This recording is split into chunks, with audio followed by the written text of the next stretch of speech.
ଆମେ ଯେତେବେଳେ ଛୋଟ ଥାଉ ସେତେବେଳେ ଆମେ ଭାବୁଛେ ଆମର ପରିବାର ମାନେ ସବୁ କିଛି, ଆମର ଭାଇ ଭଉଣୀ ଯେତେ ଅଛନ୍ତି ଦୁନିଆରେ ସେମାନେ ନି ଆମର ସବୁ କିଛି। ଆମର ପରିବାରଟା ପୁରା ଏତେ ଟିକେ ଥାଏ। ଫାଷ୍ଟ ଆମେ ଜାଣିଥାଉ ମା ବାପା ବିଷୟରେ, ମା ବାପା, ତାପରେ ଭାଇ ଭଉଣୀ, ତାପରେ ମାମୁଁ ମାଇଁ, ଏଭଳିଆ ଦୂରିଆ ଦୂରିଆ ଦୂରିଆ ହେଇକି ସମ୍ପର୍କଟା ଏତେ ବଢିଯାଏ, ପରିବାରଟା ଏତେ ବଢି ହେଇଯାଏ।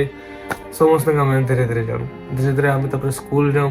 ସ୍କୁଲରେ ଯେତେବେଳେ ଆମେ ଫାଷ୍ଟ ଯାଉ ସେତେବେଳେ ସମସ୍ତେ ଆମର ସାଙ୍ଗ, ସମସ୍ତେ ସାଙ୍ଗ ହେଇଥାନ୍ତି, ଜେଜେ ଆଡେ ଦୌଡୁଥାଉ। ପୁଅ ଝିଅ ସେତେବେଳେ କେତେ ଲଭ୍ ଫଭ୍ ଚକର ନେଇକି ଏତେ ନେଗେଟିଭରେ ବି କାହାକି ଦେଖୁନେ। ପୁଅ ଝିଅ ସବୁ ସମାନ, ସେତେବେଳେ ଛୁଟିଆ ଥାଉ ନା, ସବୁ ଦୌଡ଼ା ଦୌଡ଼ି ହଉଥାଉ ପଡ଼ିଆ ଆଡ଼େ ଏଡ଼େ ସେଡ଼େ ଗୁଣ୍ଡି ଗୁଣ୍ଡି ହଉଥାଉ। ମୁଁ ବି ତ ବହୁତ ଦୌଡ଼ିଯାଏ, ମନେ ନାଇଁନି କିନ୍ତୁ ବହୁତ ଦୌଡ଼ିଯାଏ। ତାପରେ ଦ୍ୱିତୀୟ ତୃତୀୟ ଚତୁର୍ଥ ବେଳେ ଯେତେବେଳେ ପଳେଇ ଆସୁ ସେତେବେଳେ ଷ୍ଟାର୍ଟ ହେଇଯାଏ ଆମର ଜେନେରେସନ କଥା କହୁଛେ, ଏଥର ଜେନେରେସନ କଥା ତ ମୁଁ କହିପାରିବି ନାହିଁ। ଆମର ଯେତେବେଳେ ଦ୍ୱିତୀୟ ତୃତୀୟ ଚତୁର୍ଥ ବେଳେ ପଢୁଥିଲୁ ସେତେବେଳେ ଷ୍ଟାର୍ଟ ହେଇଯାଇଥିଲା କଟି ଆଉ ମିଟି। ମାନେ ଯେତେବେଳେ ଧର ଆମେ ନା 3 ଜଣ ସାଙ୍ଗ ନୁ, 3 ଜଣ ସାଙ୍ଗ ନୁ, ଧର ମୋ ସାଙ୍ଗରେ ସାଙ୍ଗ ନାହିଁ ଏବେ ନା, ସେମାନେ ମତେ କଟି କରିଦେବେ। ଆଉ ଯଦି ସାଙ୍ଗ ହବାର ଥିବ ଆଉଥରେ ମିଟି ମିଟି ଆଇ ଆଇ ସାଙ୍ଗ ହବା ଏମିତି କହିଦେବେ। ସେମିତି ଚାଲିଥିଲା। ତାପରେ ଯେତେବେଳେ ଧୀରେ ଧୀରେ ଆମେ ଦଶମ ଶ୍ରେଣୀ ବେଳେ ହେଲୁ, ଗୋଟେ ସାଙ୍ଗର ଗ୍ରୁପ ହେଇଗଲା। 4 ଜଣ 5 ଜଣ 6 ଜଣ ଗୋଟେ କ୍ଲାସ ରୁମରେ ବସିଥିବେ, କିନ୍ତୁ ତାଙ୍କର 4 ଜଣ ସାଙ୍ଗ ହଉଥିବେ। ଏଡେ ତାଙ୍କର 4 ଜଣ, ଏଡେ ତାଙ୍କର 5 ଜଣ, ଏଭଳିଆ ଗ୍ରୁପ ତିଆରି ହେଇଯାଇଥିଲା। ମୋର ତ ଦଶମ ଶ୍ରେଣୀରେ ମନେ ଅଛି, ମୁଁ ଆୟୁଷ ଭାଇ ସହିତ ବସିଥିଲି ଆଉ ରମଣ ଭାଇ, ଏଇ 2 ଜଣଙ୍କ ସହ ବସି ବସି ବେଶୀ ବିଶେଷ କରି ଆୟୁଷ ଭାଇ ସହିତ ଏଇ ଦଶମ ଶ୍ରେଣୀଟା କଟିଛି। ନବମ ଶ୍ରେଣୀରେ ଆମେ 4 ଜଣ ସାଙ୍ଗ ଥିଲୁ। ଆମର ଗ୍ରୁପଟାର ନାଁ ଥିଲା A3J, ଯାହାରେ ଯୋଉଠି ଥିଲେ ଆୟୁଷ ଭାଇ, ଅବିନାଶ ଭାଇ, ଅନ୍ତର୍ଜାମୀ ଭାଇ ଆଉ ଆଲୋକ ଭାଇ, ସେମାନେ A3 ହେଇଗଲେ ଆଉ ମୁଁ ଜୟପ୍ରକାଶ। ସେଇଭଳିଆ ହଉଛି ଆମର କଲେଜ। ମୁଁ ଏଟା ସତ କହୁଛେ ଆଉ ସମସ୍ତେ ବି ମାନତେ ରାଜି ହବ ଯେ ପୁରା ଜନ୍ମରୁ ଆଜି ଯାଏଁ ଯେତେ ସବୁଠୁ ମଜା କରିବାର ଜାଗା ହଉଛି କଲେଜ, +2। ଆଉ +2 ସାଇନ୍ସ ଛୁଆଙ୍କର କଥା ତ ମୁଁ କହିନେଇ ପାରିବି। +2 ଆର୍ଟସ ଯିଏ ନେଇଥ ନା ଭାଇ ଖତରନାକ ମଜା ଇଏ ନା। ତମର କଲେଜ କଥା କହି ନେଇ ପାରିବି, ଆମର କଲେଜରେ ତ ସେତେବେଳେ ବହୁତ ମଜା ହେଇଥିଲା ଯେତେବେଳେ ମୁଁ 2020ରେ ପଢୁଥିଲି। ଏଇ ଭିଡିଓଟା ହଉଛି କଲେଜ ସରିଲା ପରେ କଣ ହୁଏ ଲାଇଫରେ। ଆମର କଲେଜ ଶେଷ ହେଲା ଏଇ ବର୍ଷ ନି ବୋଧେ, 2023 ସରି ଏଇ ବର୍ଷ ଆମର କଲେଜ ଶେଷ ହେଲା। 2020ରେ ଆମେ ଦଶମ ଶ୍ରେଣୀ ପଢୁଥିଲୁ, 2021ରେ ଆମେ କଲେଜ ଗଲୁ, 2022ରେ ଅଧା ସରିଲା, 2023ରେ ଆମର ଏକ୍ଜାମ ହେଲା। ତାପରେ ଏକ୍ଜାମ ହେଲା ନା 2023ରେ ଏକ୍ଜାମ ହେଲା, ରେଜଲ୍ଟ କେତେବେଳେ ବାହାରିଲା।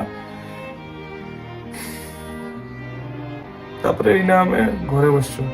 ଏଇଟା ଆଉ କିଛି ସରି ସରି ଯାଉଛି ଏଇ ବର୍ଷଟା। ଏଇନା ସିଚୁଏସନ କେମିତି ହଉଛି କହିବି। ତମର ଭଳିଆ ଆମେ ବି ବହୁତ ମଜା କରିଥିଲୁ କଲେଜରେ। କେତେ ମଜା, ସାଙ୍ଗସାଥୀଙ୍କ ସହ ଭିଡିଓ ବନେଇବା, ରିଲ୍ସ ବନେଇବା। ଆମର ବେଳେ ତ ପତଲି କମରିଆ ତୋରି ହାୟ ହାୟ ହାୟ ଲାଗେ ପ୍ରେମ ନଜର, ଏଇଭଳିଆ ଗୀତ ସବୁ ଭାଇରାଲ ହେଇଥିଲା ସେତେବେଳେ। ଚାହିଁ ଦେଖ ତାହିଁ ଏଇଗା। ହୋଲିରେ ବି ସବୁ ସାଙ୍ଗମାନଙ୍କ ସହିତ ହୋଲି ଖେଳୁ ଆମେ। ତାପରେ କେତେ ଜାଗା ବି ବୁଲିଛୁ ଆମେ ସାଙ୍ଗମାନଙ୍କ ସହ, ଆଉ ମାନେ ବହୁତ ମଜା କରୁ। ପୁଅ ଝିଅ ସବୁ ବାଳ ଫାଳ କହିକି ପୁରା ନାମସ୍ତାନ କରିଦେଉ। ମୁଁ ପୁଣି ୟୁଟ୍ୟୁବର ଲୋକ ନା, ଯାଇକି ୟୁଟ୍ୟୁବ ଭିଡିଓ ବନେଇ ପକଉଥାଏ ତମର ଭଳିଆ। ଏଭଳିଆ ଚାଲିଥିଲା ବହୁତ ବଢିଆ ଜୀବନ। ମାନେ ମୁଁ ତ ଜାଣିନଥିଲି ଯେ ଏତେ ବଢିଆ ଜୀବନରେ ସାଙ୍ଗ ପାଇବି ବୋଲି। ବାଳ କୋଉ ଆସିଥିଲେ ଭଗବାନ ଜାଣେ। ଆଇ ଆସିଥିଲେ କୋଆଳୁ କହିବି ରୁହ, କୋଉ ଆସିଥିଲେ ବାଳ, ହଁ ସେ କାଞ୍ଜି ପାଣି ଘାଟି ଆଳୁ ଆସିଥିଲେ। ତାପରେ ଏଟା କିଏ, ସେଟା କି କଲେଜଟା ମୁଁ ବାଳ, କି କଲେଜଟା ବାଳ ମନେ ପଡୁନି।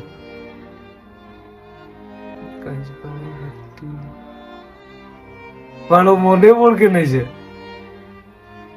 କାଞ୍ଜିପାଣି ଘାଟି, ଯୋଡିଆ ଘାଟି, ଆଉ ଗୋଟେ କି ଅଛି ସେ ସାଇଡ କି ଗୋଟେ ଅଛି ମୁଁ ବାଳ, ବାଳ ମନେ ପଡୁକେ ନାଇଁ।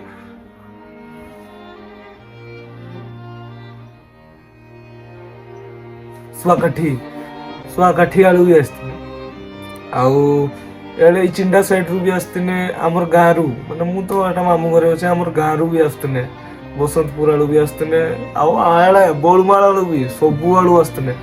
କେନ୍ଦୁଝରର ଚାରିଆଳୁ ପୁଣି ଆମର ଗ୍ରୁପର ସବୁଠୁ ବେଷ୍ଟ କଥା କହିବି, ଆମର ଗ୍ରୁପର ସବୁଠୁ ବେଷ୍ଟ କଥା ହଉଛି ସେଠି ଆମେ କେତେ ପ୍ରକାର ଲୋକ ଥିଲୁ। ମାଝି ଲୋକ ଥିନେ, ମୁଣ୍ଡା ଲୋକ ଥିନେ, ପାତ୍ର ଲୋକ ଥିନେ, ଭୂଇଁଆ ଲୋକ ଥିନେ, ମୁଁ କୁର୍ମୀ ଲୋକ, ସବୁ ପ୍ରକାର ଜାତିର ଲୋକ ଆଉ ବାଟେଡି ଲୋକ, ସବୁ ପ୍ରକାର ଜାତିର ଲୋକ, ବାରିକ ବି ଥିନେ, ସବୁ ପ୍ରକାର ଜାତି ଲୋକ ଆମେ ଗୋଟେ ଗ୍ରୁପରେ ଥିଲୁ। ବହୁତ ଖୁସି ଲାଗୁଥିଲା ଗ୍ରୁପଟା ଯେତେବେଳେ ଆମର କଲେଜରେ ଥିଲା। କିନ୍ତୁ ଯେବେ କଲେଜ ସରିଲା ନା ଆମର ଗୋଟେ ହ୍ୱାଟ୍ସଆପ୍ ଗ୍ରୁପ ଅଛି, ସେତେବେଳେ ଖୋଲିଥିଲି ଆମ ପରିବାର ବୋଲି ଖୋଲିଥିଲି। ନା ଗ୍ରୁପରେ ଗୋଟେ କିଏ ମେସେଜ କରିଛି ନା କେହି କେଉଁଠି ବଞ୍ଚିଛନ୍ତି କି ମରିଛନ୍ତି କେହି ଜାଣାଯାଏ। ପୁଣି କଲେଜର ଲାଷ୍ଟ ଦିନ ଆମର ଏମିତି ହେଇଯାଇଥିଲା ଯେ ଆମର କଲେଜ ଗ୍ରୁପଟା ଦୁଇ ଭାଗରେ ଭାଗ ହେଇଯାଇଥିଲା। ଇଏ ତାକେ ଟୁଣ୍ଡେଇବାର ନାହିଁ କି ସିଏ ତାକେ ଟୁଣ୍ଡେଇବାର ନାହିଁ, ପୁରା ଗ୍ରୁପଟା ଦୁଇ ଭାଗରେ ଭାଗ ହେଇଯାଇଥିଲା। ଆଉ ଇନା କହିତେ ଗଲେ ସେଇ ଘଟଣାରୁ ଇନା 6-7 ମାସ ଆଗେଇ ଗଲାଣି। କିଏ କୋଉଠି ନା କାମ କରୁଛି। ମୋର 2ଟା ସାଙ୍ଗ ବୋଧେ କେଉଁଝର ମାର୍କେଟରେ ବର୍ତ୍ତମାନ କୋଉ ଶାଢ଼ୀ ଦୋକାନରେ କାମ କରୁଛନ୍। ଆଉ 2ଟା ସାଙ୍ଗ ଝିଅ ସାଙ୍ଗର କଥା କହୁଛେ, ଆଉ 2ଟା ସାଙ୍ଗ ଘରେ ଅଛନ୍। ଆଉ ଗୋଟେ ପିଲା ସାଙ୍ଗ ତୁଷାର ବୋଲି ସିଏ ଯାଇକି ବାଙ୍ଗାଲୋରରେ କାମ କରୁଛି। ଆଉ ସୁଶାନ୍ତ ସିଏ ଢେଙ୍କାନାଳରେ କାମ କରୁଛି। ଆଉ ମୁଁ ବର୍ତ୍ତମାନ ଏଠି କେଉଁଝରରେ ଡିପ୍ଲୋମାରେ ପଢୁଛି। ମାନେ ବାଳ ମାନେ କିସ କହିବି, ଏତେ ଦୁଃଖ ଲାଗିଆ ନା ତମକୁ ଯେତେବେଳେ କଲେଜ ସରିଯିବା କୁହନି। ମାନେ ସ୍କୁଲ ସମୟରେ ବି ବାଳ ଏତେ ବର୍ଷ, ଆଉ ଏ ସ୍କୁଲ ହଉ କି କଲେଜ ହଉ, ଏତେ ବର୍ଷ ଏକା ସାଙ୍ଗରେ ପାଠ ପଢୁ, ଗୋଟେ ପରିବାର ଭଳିଆ। କଲେଜ ତ ଗୋଟେ ପ୍ରକାର ଛାଡ ବାଳ, ସାଙ୍ଗସାଥି ଯେତେ ଯାହା ହେଲା। ସ୍କୁଲ ସମୟରେ ବାଳ ଘରୁ ଟିଫିନ ନେଇଥିବ, ସାଙ୍ଗରେ ବସିକି ରାଉଣ୍ଡ ହେଇକି ଏକାଠି ଖାଇବ। କଲେଜ ବେଳେ ବି ବାହାଘରେ ଡାକୁ, ତୁଇ ବାହା ହେଲେ ଡାକୁ ମତେ। ଏକା ସେକା ଦୁନିଆ ପ୍ରମିସ କରିଦେଲା ପରେ ଆମେ ଭାଇ ଭଉଣୀ କେବେ ଅଲଗା ହବା ନାହିଁ ଜାଣିଥା। ଏତେ ସବୁ କସମ ଫସମ ଖାଇଲା ପରେ ବାଳ ଗୋଟେ ସମୟ ଆସେ କଲେଜଟା ସରିଯିବା, କେହି କାହାକୁ ପଚାରିଯିବେ ନାହିଁ। ଯଦି ତମର ସିଏ ଅତି ନିଜର କି ତମର ଘର ପାଖରେ ଛୁଆ ହେଇଥାନ୍ତୁ ନାହିଁ, ଗୋଟେ କଲେଜରେ ପଢୁଥିଲ ବୋଲି ମନେ ପକାପକି ହେବ। ଯଦି ଦୁରିଆରେ ରହୁଛ, ସିଏ ଅଲଗା କୋଉ କଲେଜରେ ପଢିଲା ନା, ହଁ ଷ୍ଟାଟସ ଦେଖିକି ହଁ ବେ ବୁଲୁଥା, ହଁ ବେ ଷ୍ଟାଟସ ଦଉଥା, ତୋର ନି ମଜା ବେ, ତୋର ଜୀବନରେ ନି ଖୁସି ବେ, ଏଇଭଳିଆ ମେସେଜ କରାକରି ହେଇପାର। କିନ୍ତୁ ଯେମିତି ନା ସାଙ୍ଗ ଅଛ, ଯେମିତି ନା ପରିବାର ଭଳିଆ ଅଛ, ନିଜ ଛୁଆ ଭଳିଆ କଥା ହେଇ ବୁଲୁଛ ନା, ସେମିତି କିଛି ବି ନାହିଁ। ମୁଁ ନିଜେ ଫିଲ୍ କରିଛି ପୁରା। କମ ମାସରେ କି କମ ସପ୍ତାହରେ ଥରେ ଫୋନ କରାକରି କଥା ହେଇଯିବ, କିନ୍ତୁ ସେଇ ମଜାଟା ତ ଲାଗିଆ ନାହିଁ।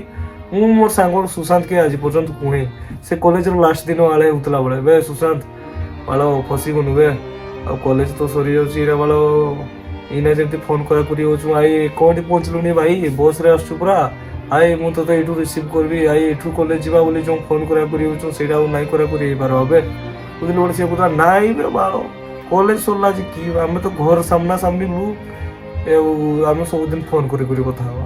ମୁଁ କହୁଥିଲି ନା ବାଳ ଫୋନ କରାକରି ନାଇଁ ଆଉ ବେଶୀ ଆଉ, ଦେଖୁଛ ନା ବାଳ ମାନେ ତମକେ ନାଇଁ କହିକେ ସେ ସୁଶାନ୍ତ କହୁଛନ୍ତି, ଦେଖୁଛ ନା କଲ କରିବା କମିଛି କି ଇଏରେ ଫୋନ କରବ ଡେଲି ଆଗରେ ଦେଖ ସନ୍ଧ୍ୟାବେଳେ ଫୋନ କରାକରି ହଉଥିଲୁ କି ନାଇଁ ଭାଇ ଆଉ କଲେଜରେ କାଲି କି କରବା, ଏଇଟା ମଜା କରବା, ସେଇଟା ମଜା କରବା, ଏଇଟା ପଢବା, ଏଇଟିକେ ଯିବା, କାଲି କଲେଜ ଛୁଟି କରିଦେଇକି ଏଆଡେ ବୁଲକେ ଯିବା, ହଉ କି ଦୁନିଆ କଥା ହଉଥିଲୁ ଆମେ। ମାନେ କିସଟା କଥା ହବୁ ବାଳ, ଘରେ ତ ବାଳ ଫାଷ୍ଟ କଥା ପଇସା ପତ୍ର ଦେବେ ନାଇଁ କି ତୁ କଲେଜ ଯାଇକି ବୋଲି, କିସଟା ମଜା କରିବୁ, କିଛି ନାହିଁ। ଏମିତି ଫୋନ କରାକରି ବି ହେଲେ ବି ମଝିରେ ସେ ନିଜର ସାଙ୍ଗକୁ ଫୋନ କରିବାର କଥା। ସେମାନେ ନାଇଁ ଫୋନ କଲେ ନାଇଁ, ଆମେ ଫୋନ କରିବାର କଥା। ଯେତେ ଅଛୁ ଆମେ ଭଲ ଲୁଗା, ସେମାନେ ଶଳା ଫୋନ ନାଇଁ କରିବା ତ ଆମେ କେବେ ଫୋନ ନାଇଁ କରିବା। କିନ୍ତୁ ସତ କହିତେ ଗଲେ ଭଲ ଥିଲା +2ଟା। +2 ପରେ ଜୀବନ ପୁରା ବଦଳି ଯିବା, ତମେ ଜାଣି ପାରବ। ଅଧା ଜଣଙ୍କର ତ ତମର ଝିଅ ହେଇଥିବ ତ ତମର ଅଧା ଜଣଙ୍କର ବାହାଘର ନେଇଯିବା। କିନ୍ତୁ +2ଟା ସବୁଠୁ ମସ୍ତ ଜୀବନଟା ଥିଲା, ମସ୍ତ। ଆଉ ଭଲସେ ପାଠ ପଢିଥାଉ ବାଳ, ଡେଞ୍ଜର ଏକ୍ଜାମ ବି ପୁରା ଦେବେ ମାନେ ସେଗୁଡା ଲେଖିଦେଇ MP କରି ଭଲସେ ପାଠ ପଢ। ଆଉ +2ଟା ଯେତେ ଚାହଁ ଏନ୍ଜୟ କର। ଯୋଉ ସାଙ୍ଗ ମାନକେ ସେଇ +2 ପଢିଲା ବେଳେ ପାଇଛ ନା, ପ୍ଲସ୍ ଟୁ ସରିଲା ପରେ ତମେ ତାଙ୍କର ଭିତରେ ସେଇ ପ୍ଲସ୍ ଟୁ ପଢୁଥିଲା ବେଳ ସାଙ୍ଗ ଆକେ ଆଉ ଦେଖିପାରିବନି। ସେମାନଙ୍କର ଭିତରେ ତମେ ଗୋଟେ ଅଲଗା ମଣିଷଟେ ପାଇବ। ଯେମିତି ପ୍ଲସ୍ ଟୁ ପଢିଲା ବେଳେ ତମ ସାଙ୍ଗରେ କଥା ହଉଥିବେ ନା, ସେମିତି ଆଉ ସେମାନଙ୍କୁ ପାଇପାରିବ ନାହିଁ। ଦେଖିବ, ଟ୍ରାଏ କରି ଦେଖିବ, ଯଦି ପ୍ଲସ୍ ଟୁ ସରିଲା ପରେ ସେମାନଙ୍କୁ କଲ୍ କି ମେସେଜ କରି ଦେଖିବ ସେମାନେ ସେମିତି ବିହେଭ୍ କରୁଛନ୍ତି ନା ଅଲଗା ବିହେଭ୍ କରୁଛନ୍ତି, ଦେଖିବ ପୁରା ସମସ୍ତେ ବଦଳିଯିବେ ସମୟ ସାଙ୍ଗରେ। ସେଥିପାଇଁ ଯେତିକି ସମୟ ଅଛ ତାଙ୍କର ସାଙ୍ଗରେ ଏଇନା ଖୁସିରେ ଏନ୍ଜୟ କର। ସେମାନେ ଯେମିତି ଅଛନ୍ତି ନା ସେମିତି ଏନ୍ଜୟ କର। ପ୍ଲସ୍ ଟୁ ସରିଲା ପରେ ହୁଏତ ସେମାନେ ବହୁତ ବଦଳି ଯାଇପାର।